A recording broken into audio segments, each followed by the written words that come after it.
Hello! Alors, dernier extrait aujourd'hui du livre Fleur de silence. Nous traversons une période, chaotique et j'avais envie de vous faire un cadeau. J'ai envie de vous offrir, de l'optimisme et de la beauté. Cet extrait fait partie du 3e chapitre qui s'appelle Intuition et perspective. On y va? Ce livre, que vous allez peut-être lire,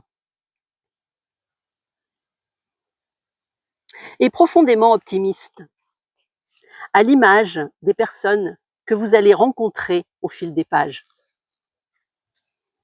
Optimiste en la vie,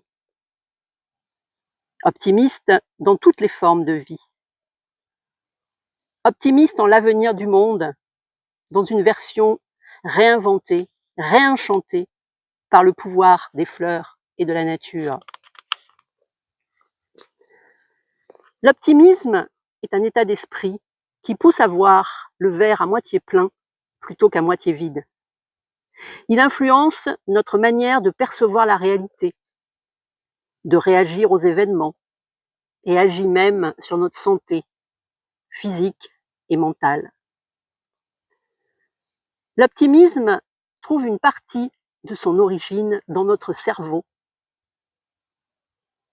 où certaines zones et neurotransmetteurs jouent un rôle déterminant.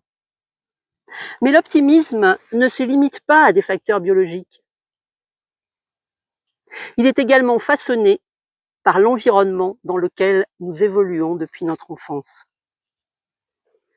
Le monde d'aujourd'hui pourrait laisser penser que c'est foutu, qu'il n'y a plus d'espoir, que tout s'effondre autour de nous, que tout disparaît et devient médiocre, que c'était mieux avant, entendons-nous quelquefois. Mais je ne partage pas du tout cette vision du monde. Je suis convaincue que c'est la beauté qui sauvera le monde. Le regard que nous porterons sur cette beauté nous libérera de la médiocrité ambiante. La beauté est une valeur fondamentale qui répond aux aspirations de notre âme. La beauté nous transporte. La beauté nous transforme. La beauté éveille nos sens. Elle éduque nos émotions et fait vibrer notre cœur, nous libère et nous grandit.